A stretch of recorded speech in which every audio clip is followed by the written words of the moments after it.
Hi Sagittarius, welcome to Higher Source Tarot for your November 2022 Is It in the Cards Love Tarot reading. This is a love reading for all Sagittarius. Sun, Moon, Rising, and Venus. Thanks to everybody for all the support. I appreciate you all a great deal.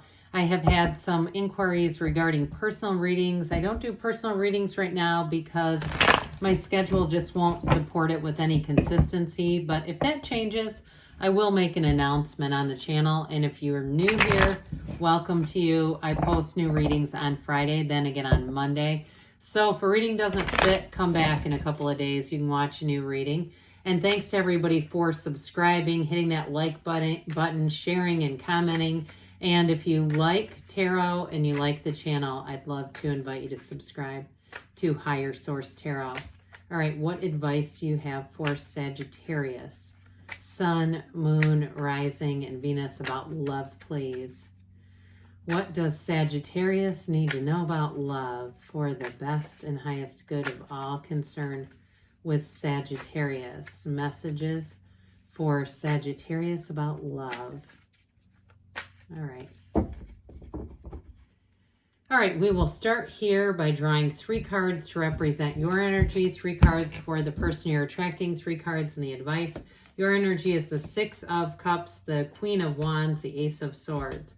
Their energy is the Star, the Lovers, and the Page of Cups. The advice, we've got the 7 of Cups. Oops, I took 4, so we're going to keep this one. I didn't realize I was doing that. Well, normally it's 3, it's 4 today. Well, I definitely feel like, yeah, it's in the cards. You got nice aspects here. There is going to be a turn of events, and I feel like if you've kind of been coming up short-handed or empty-handed in your quest for love, like if you've been sort of 7 of Cups-ing your way through the dating world, going on lots of apps and, you know, having people that are interested, but they're just not the right one, I do feel like you have something coming in here that's going to bring in love. Now, whoever this is that you're attracting has an awesome energy. They have Gemini, they have Aquarius there. We've got Scorpio, Taurus. I mentioned Aquarius. We've got Leo here, and we've got all the elements, it appears. So your energy, I feel like you're ready to cut to the chase with this. This Queen of Wands, though, I do feel like you're going to attract somebody who's very steadfast, loyal, and a real partner. But boy, there is that energy of magnetism here. See how she has her knees apart? That's drawn that way for a reason. It's just kind of funny to me that what I would have loved to have met the artist and the creator of these cards just to talk with them. But either way, with that Queen of Wands, you're going to be looking good, feeling good, but you are going to be like a magnet. So I mentioned the 7 of Cups. You might be getting a lot of interest. But I'd see that as a, you know, an alignment, you know, seeing it as the energy is shifting, your energy is shifting and people are finding you attractive, but they also have the balls to say something about it, right? And so with the Queen of Wands, so it is definitely a chemistry. You've got this chemistry, and again, I feel like a lot of people are going to be attracted to it, but the right one is here. So the 6 of Cups will give you a return to love. It could be reconciliation with that Page of Cups combo. I wouldn't rule that out because you do have cards of reconciliation, but I do feel like if that happens, you're going to be very straightforward. You're going to be that way either way with the swords that are here. Because that Ace of Swords cuts to the chase. It's mental clarity. It's knowing exactly what qualities you want. And you're not bending on that. You're not going to pick up somebody who isn't leveled up. You can be choosy. Why settle for the rest when you can have the best? There's no point in doing that because it's not sustainable. And we do things just to pass time. What a waste, right? And it doesn't mean that you'll miss out on something, because what's meant for you will not miss you. And so, but with this, I do feel like you'll speak your mind, and you're going to get what you're asking for. I mean, I don't feel like it's anything negative whatsoever. I hate it when people say, well, I can't say my feelings or they'll leave.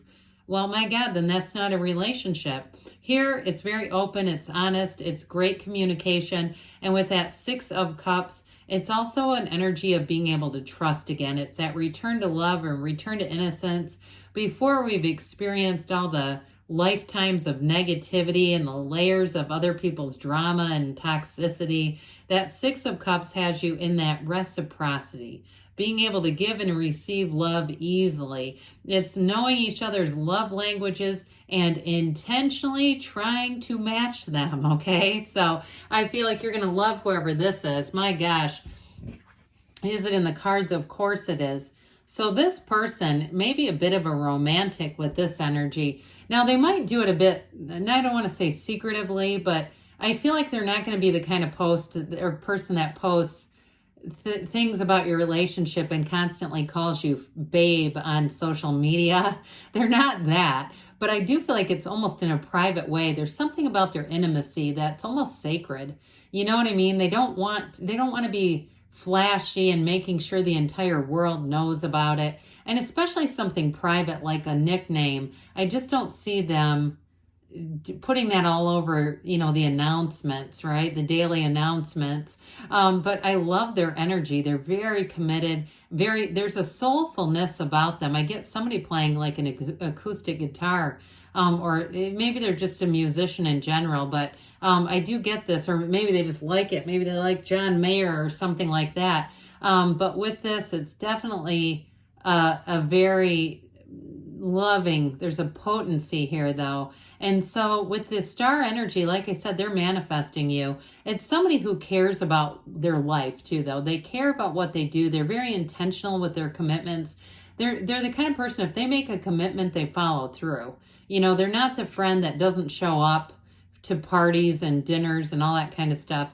And I also feel like too, for what it's worth, I feel like they're rather punctual as well. They're going to be this person who's on time, who cares, who doesn't want to waste people's time. But with the energy of the Lovers and that beautiful Archangel Raphael, I almost said John Mayer again. I don't know why that keeps coming in. But anyway, with that Archangel Raphael energy, it's love. It's real love. And it's going to be a relationship that changes your life. This is a very important connection. It is a love that evolves and grows and is real love. There's an authenticity here, not just about this person's energy, but about the love in general. And so with the Page of Cups, pages are messengers, and this one comes in to say, I'm in love. And it's an energy too where it can be a bit shy. So I still get that thing about they're not going to plaster things all over social media like private things. I just don't see them enjoying that particularly. But with the Page of Cups too, though, it is a new energy. It brings in spontaneity, fun, curiosity, and an exuberance. There's like this fun kind of excitement about this connection, whoever this is for you. So for some of you, it may be all the way up into February, though. I do get that. And I know not everybody wants to wait around until then. But I do feel like there's something important around the month of February. So for what that's worth. Well, we talked about the Seven of Cups a bit. I do feel like you have other opportunities, other choices. But with that Queen of Swords, you're going to cut right to the chase. You'll know what you want and what you don't want. And you won't screw around with anyone that you're not interested in. The Queen of Swords, though, is here to tell you also, you've learned the lessons you've needed to learn. The Queen of Swords does not repeat or engage in patterns that are not useful. It's definitely an energy of a bit of shrewdness, but she's been burned. She's also the widow of the tarot too, so I do want to mention that as well. She's known pain, but she's turned that pain into wisdom. She doesn't wallow in it, and if it's their energy, even though theirs is just lovely, I mean, I don't see them being a broken human that comes into a relationship broken, but either way, with that Wheel of Fortune, it's going to be a whirlwind of exciting time in your life that moves everything forward. It's an evolution, but it's your destiny coming in. And so it's a pattern that's always a turn for the better. So you might meet this person in an unexpected way. And with the 10 of Cups, that 10 is dominion, it's perfection, it's the right connection, and it is real love. And I feel like, too, the people around you will be very happy about this. Even if there are people that were interested in you, I can even see them saying, well, that makes more sense for Sagittarius. Like they actually think this relationship suits you. Okay, there's no jealousy, there's no animosity, it's all about the love. And so that rainbow after a storm indicates too that you may have had to do a little bit of searching, but it's been worth the wait because there's definitely love in the cards here. So let's see what the angels have to say. Then we will have a message from Ask and It Is Given by Abraham Hicks. All right, so what else does Sagittarius need to know about love? Advice for Sagittarius, Sun, Moon, Rising, and Venus about love. Messages for Sagittarius about love. Well, you've got get more information. Now with the swords that are here, communication will not be an issue. The communication is going to be very clear. So if there's something you've been involved in, you may speak your mind. And honestly, you've got a new beginning with that ace, but if it's not the right thing, there's going to be somebody else. If you can't speak your mind, I'm telling you, there's somebody else that you can. You've got a golden opportunity. So I mentioned, get yourself out there, especially with that Wheel of Fortune. And there may be some kind of unexpected encounter, you know, getting yourself out to events or things that you're invited to. Be assertive. I don't see that as being an issue, but they are telling you. Now, they say not the right time, but I do get with that. I did mention February. So if it's happening right now, there might be something better because they give you a yes. So this is Abraham Hicks. I will love where I am right now. There is nothing that you cannot be, do, or have, and we want to assist you in achieving that. But we love where you are right now, even if you do not, because we understand how joyful the journey to where you want to go will be. So yes, it's in the cards. I love you too, Sagittarius, and I'll be back again soon.